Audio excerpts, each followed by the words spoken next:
Muy bien, bueno, pues ¿qué tal? ¿Cómo estáis?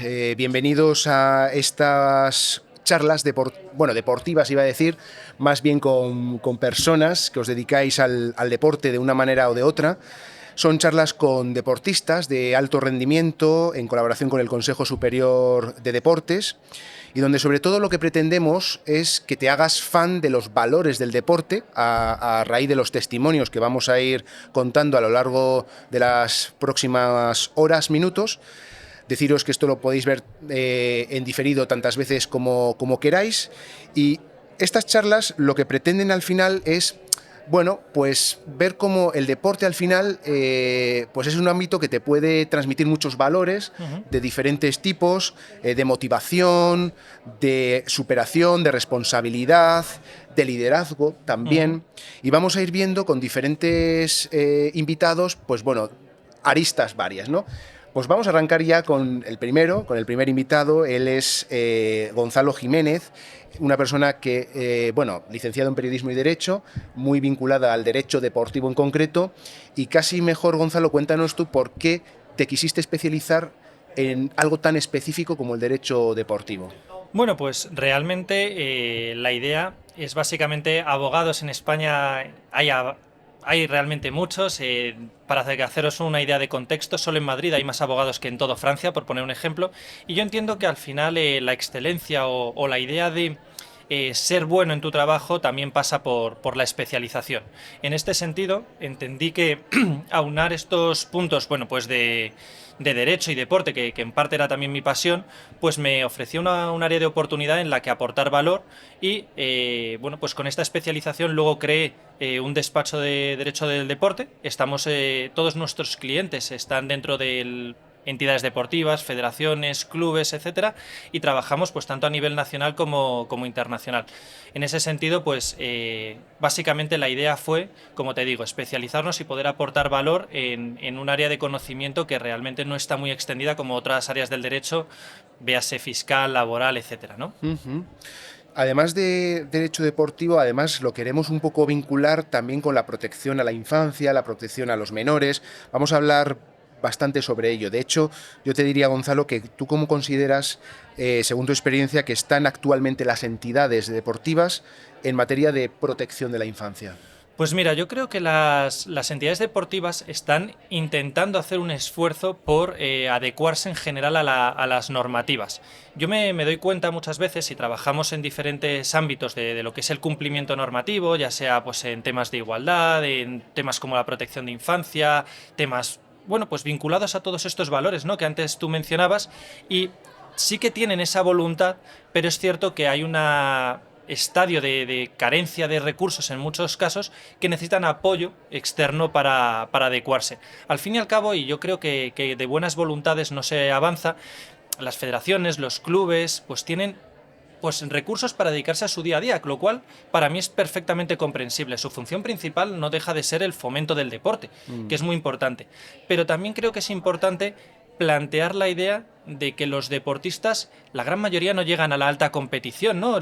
Todos estos menores, niños, niñas que llevan, pues no sé, a judo, a jugar al fútbol el sábado por la mañana madrugando los padres, etcétera, la mayoría no van a ser o van a llegar a ese punto de alta competición. Sin embargo, los valores que se lleven consigo, pues son verdaderamente fundamentales. Entonces yo creo que cuando me preguntas en qué punto están las entidades deportivas, pues en un momento yo diría incipiente de desarrollo, con buenas voluntades, pero con todavía el rumbo no del todo claro, porque también entiendo que es complejo salir del día a día que pueden tener. Uh-huh.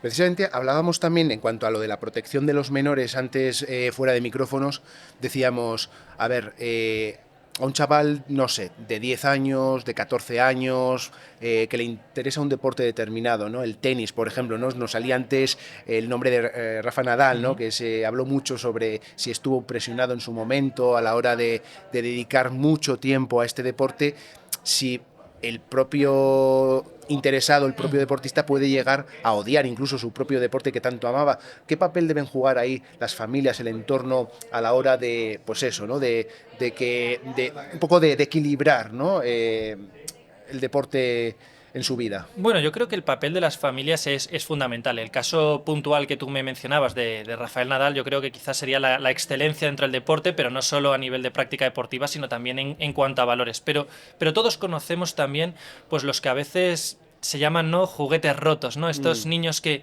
a lo mejor han sufrido una presión excesiva por parte de los padres, por parte del entrenador de turno, incluso por todo el entorno que te encuentras. Pues cuando hay un partido, llama la atención muchas veces en partidos de niños de 10, 11, 12 años, cómo encuentras a padres en la grada, y digo grada de una forma muy generosa, porque muchas veces son campos donde están a pie de campo, vamos a decir, exigiendo y con unos gritos que realmente alarman en ese sentido. Yo creo que ese punto de violencia que a veces decimos y que hemos podido incluso normalizar, pues genera unas consecuencias en los menores muy, bueno, pues a tener en cuenta, porque además las van a acarrear ya sea en positivo o en negativo durante toda su vida. Por lo tanto, esa presión que pueden ejercer los padres también hay que mirarla. Hablábamos, como tú bien dices, bueno, pues que esa presión yo creo que muchas veces es, vamos a decir, bien intencionada, pero hay que saber medirla. Y luego, por supuesto, tenemos ya dentro de esa escala de grises, pues otras situaciones que por desgracia se dan y que queremos a veces mirar para otro lado porque son duras de sentir, pero que ya entrañan temas vinculados al acoso, a abuso, incluso violencia en un nivel bastante elevado. De hecho, has mencionado tú algunos casos que lamentablemente nos hemos visto acostumbrados a ver en los medios de comunicación, ¿no? Esos partidos de fútbol de chavales donde ahora ya son los propios padres los que de repente atentan contra el árbitro de turno. Fíjate qué valores, hablando de valores, pueden transmitir ahí unos padres donde son los primeros en insultar, por ejemplo, a un árbitro. No sé, ¿cómo manejáis ese tipo de situaciones? ¿Os ha llegado casos de este tipo? Sin duda, o sea, nos han llegado casos y por desgracia no pocos. O sea, nosotros lo que intentamos principalmente es como una escala de pasos. Lo primero que hacemos es cuando habitualmente nos contactan para solucionar este problema, pues un club o una federación, primero identificar cuáles son los riesgos que tiene, porque también dentro de los propios deportes, igual que dentro de los centros educativos, los riesgos no son los mismos en uno que en otro. Al final hay que distinguir pues los que tienen, por ejemplo, cambio en un mismo vestuario, los que tienen público de grada. Al final todo el mundo tendrá en la cabeza que no es el mismo práctica, pues los que practican judo con respecto a los que hacen golf, por ponerte un ejemplo, que son deportes muy diferenciados. Entonces, lo primero que hacemos es analizar cuáles son los riesgos concretos que tiene ese deporte o esa entidad.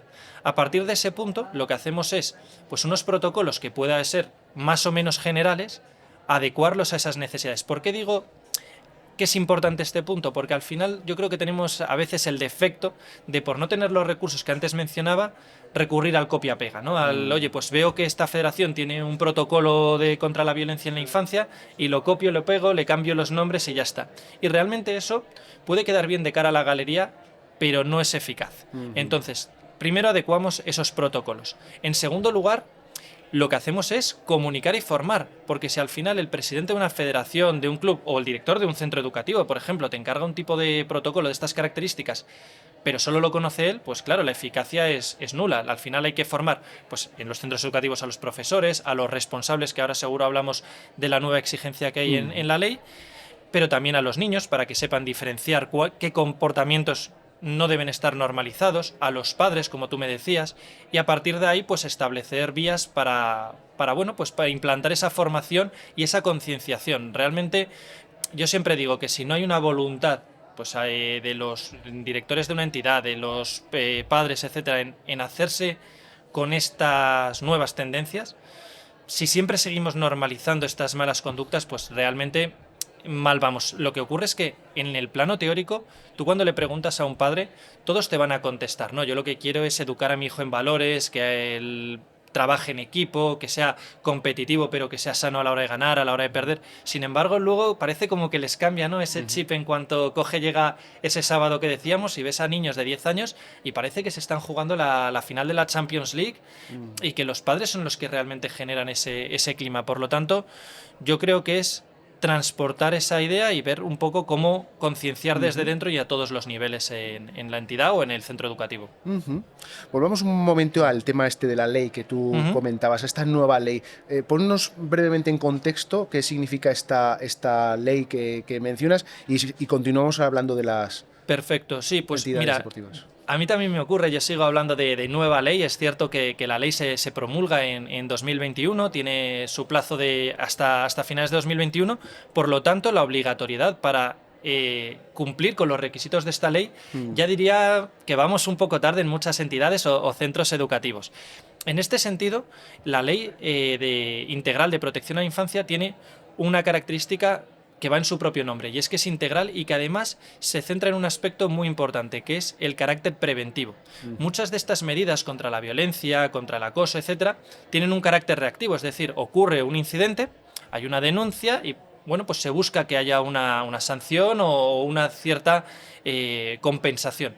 Pero esta ley lo que se enfoca es en intentar evitar todos estos problemas antes de que sucedan. ¿Cómo? Pues con estos protocolos, con esta formación, con esta concienciación, estableciendo canales de denuncia para que en el primer estadio que pueda haber de cualquier escenario de violencia se tenga conocimiento y se pueda actuar. Entonces, establece unos retos muy concretos. Y yo creo que ahí las entidades, los centros educativos, etcétera, están siendo, pues, vamos a decir, prudentes. Yo ahora me gustaría también indicar un poco el por qué creo que puede estar ocurriendo esto, pero realmente son exigencias como que tienen que tener un coordinador de bienestar en los centros educativos o delegado de protección a la infancia en las entidades deportivas. Y claro, todas estas personas se exige que tengan una formación muy específica de cómo actuar, porque yo también comprendo que si simplemente le asignas este rol a, bueno, pues a una persona que estaba, no sé, a un entrenador de un club o al psicólogo del centro, etcétera, de repente dice, ahí va, tengo una responsabilidad que antes no tenía y no sé muy bien cómo reaccionar, ¿no? Incluso, aunque suene coloquial, pero casi es un marrón, vamos a decirlo. Y yo creo que hay que enfocarlo con, no, mira, tienes una responsabilidad, pero tienes una formación específica para que sepas cómo reaccionar, para que puedas ayudar a los alumnos. Y yo creo que esa vocación de ayudar a los niños y niñas, todo el mundo que se dedica a tratar con menores la tiene, pero existe ese respeto de encontrarse en no vaya a tener problemas mayores o que me superen. De hecho, ¿cuáles dirías tú que serían esos principales retos a los que se enfrentan en las entidades deportivas, ¿no?, a la hora de adaptarse a esta ley de protección a la infancia? Pues mira, yo creo que uno de los puntos principales sería el querer cambiar el chip en cuanto a ese respeto que puede haber a veces. Mira, los datos nos dicen que hay más de 35.000 denuncias hechas de violencia sobre los menores con carácter anual. Yo personalmente creo que si se facilitaran datos, medios, etcétera, probablemente y por desgracia ese número subiría bastante. ¿Cuál es el primer problema? Que todo el mundo tiene temor a establecer esos mecanismos, no vaya a ser que les salgan esos casos, pero se tiene que afrontar de otra manera, se tiene que pensar, realmente yo lo que quiero hacer es proteger, no meter debajo de la alfombra. Por lo tanto, lo primero que tienen que hacer, nosotros, por ejemplo, con las entidades que trabajamos, llevamos muchos temas de asesoramiento jurídico, etcétera. En este tema colaboramos con un partner que es Bullyproof, que se encargaba de trabajar con centros educativos y ahora mismo nos está ayudando en la formación para entidades deportivas también, que lo que hacen es desarrollar estos protocolos muy específicos, saber transmitir el mensaje para niños, para padres, etcétera, establecer esos mecanismos y ser muy honestos en cuanto a, mira, tengo estos retos, pero no los voy a afrontar con temor a igual hay un problema. No, al final quiero afrontarlo y quiero proteger pues a mis alumnos, a mis alumnas, a los niños que practican mi deporte, que al final yo creo que ese es el espíritu que hay que tener. Porque además antes mencionaba, bueno, pues algunos datos, algunas estadísticas. A mí principalmente una de las que más me llamó la atención en un estudio que leí recientemente es que el 70% de los padres y profesores creen y consideran que si hubiera un caso de acoso o abuso en su entidad, probablemente el centro lo taparía. Esta percepción es horrible. Esta percepción yo creo que es algo que no se puede permitir ningún centro educativo. Sea más cierta o menos, pero si verdaderamente creemos que la mayoría de padres piensan esto, incluso de profesores, tenemos que hacer un esfuerzo para cambiar esa dinámica. Un responsable de un centro educativo, de una federación, de un club, no puede permitirse que esos padres que llevan a su hijo a ese colegio, a esa entidad deportiva, piensen, si hay un caso de violencia, si alguien acosa a mi hijo, la entidad no solo no va a responder, sino que lo va a tapar. Por lo tanto, yo creo que ese reto que tú me preguntas, lo principal es afrontarlo de cara y decir, quiero asesoramiento, quiero apoyo y dedicar esos recursos para realmente evitar ese problema. Y es que yo creo que es lo mejor, es decir, afrontar las cosas tal como vienen, taparlas no va a solucionar jamás nada. Totalmente. No sé, pero es que sucede en muchos ámbitos de la vida. En la vida política habría ejemplos a tu nivel, es decir, pasa algo, afróntalo, si la gente lo va a agradecer más y los padres y los alumnos y las familias lo van a agradecer mucho más cuando tú has visto algo a lo que le vas a poner remedio, ¿no? Es como lo de la corrupción. Claro. De repente no, lo queremos tapar todos, bueno, pues sucede, vamos a ponerle remedio, ¿no? Y que además si lo detectas en un primer estadio, realmente estás poniendo una barrera para que no llegue a un problema mayor. Claro. Quiero decir, si tú al final has permitido bueno, poder detectar por una denuncia, por un comentario, por cualquier cuestión, ese principio de situación violenta y la has sabido corregir, realmente no te encontrarás en una situación que luego todos tengamos que lamentar. En España yo creo que hay una figura pues muy arraigada, que es la de el chivato, ¿no? Que muchas veces tiene, lógicamente, hasta cierto punto una connotación muy peyorativa. Sin embargo, yo creo que si se hace la formación adecuada para que los niños y niñas, cuando vean un caso de un compañero que sufre bullying, que sufre acoso, etcétera, no piensan, si lo digo, voy a ser un chivato. No, piensen, oye, realmente estoy protegiendo a mi compañero. Ahora que están tan de moda, ¿no? Las películas de superhéroes, soy un héroe que protege a mis compañeros. Yo creo que esa sería una barrera fundamental el romper, porque al final son los que lo ven. De hecho, también, hablando de datos, leí hace también poco que 1 de cada 2 niños, es decir, la mitad, conocía de algún caso. Dices, realmente es algo que podrías estar viendo en casi cualquier clase, en cualquier club deportivo, y podrías frenar mucho antes porque tienes a esa persona dentro. Y lo mismo ocurriría pues con profesores, con entrenadores, etcétera.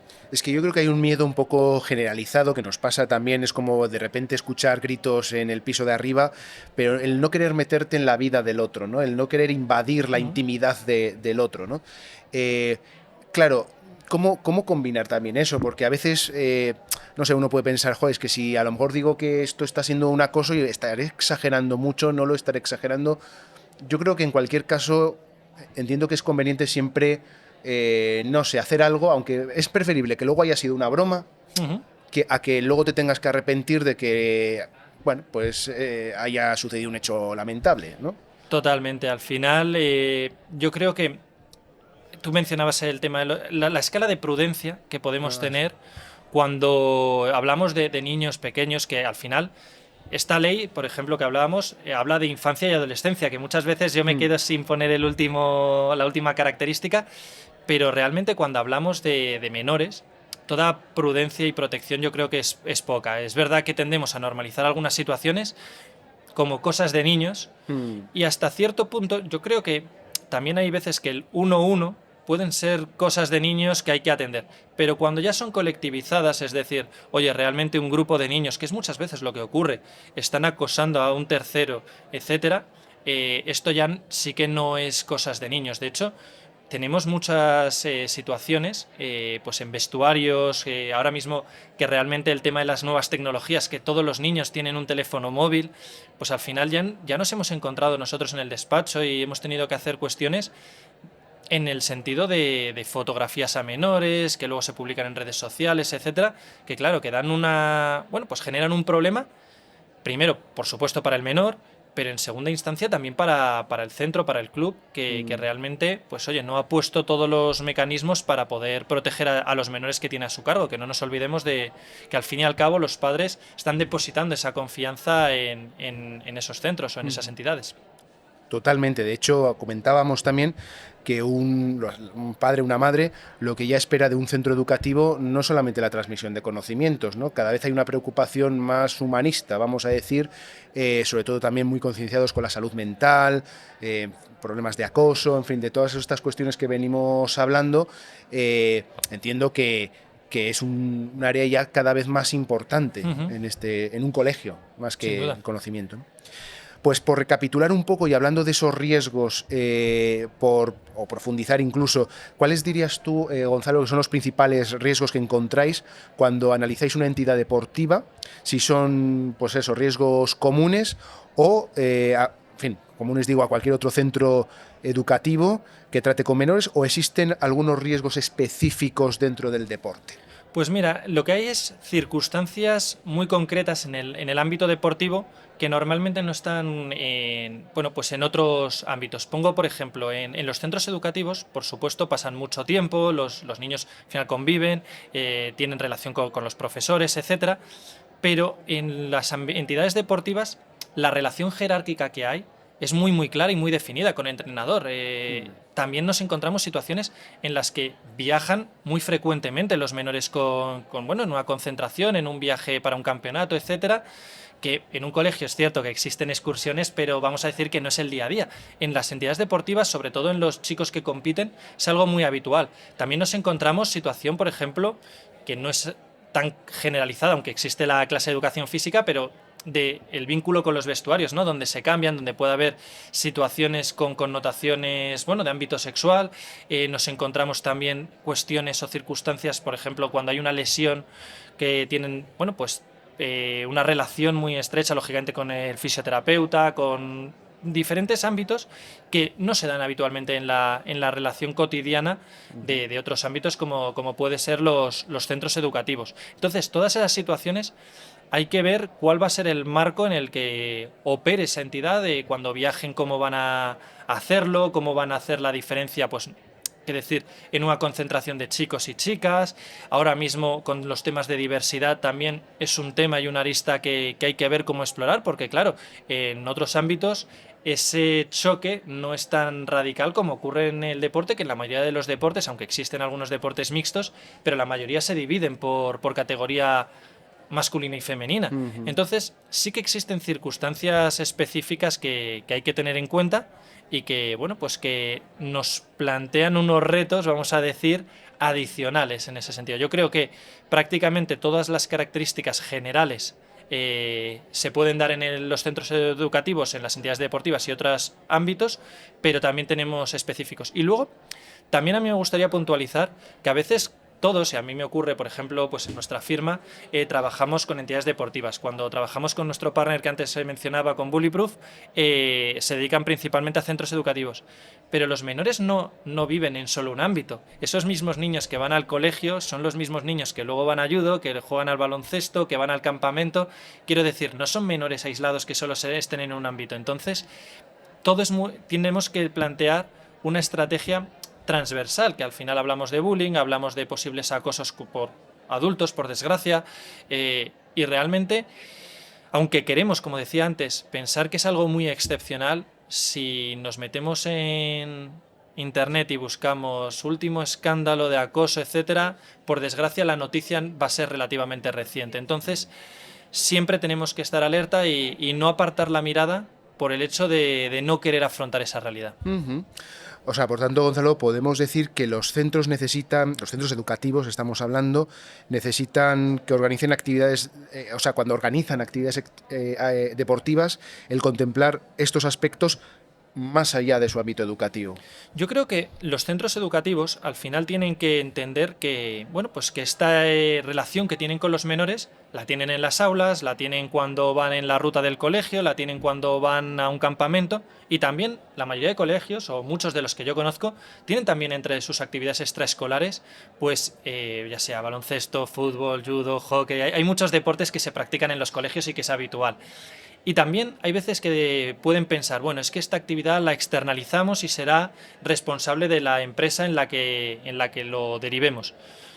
Yo no lo plantearía así. Al final, un padre no va a ver esa diferencia cuando sufra, si su niño, su hijo, su hija tiene ese planteamiento o ese problema en la actividad deportiva que está haciendo, y decir, bueno, ha pasado de las 5 de la tarde, ya no es responsabilidad del colegio. No.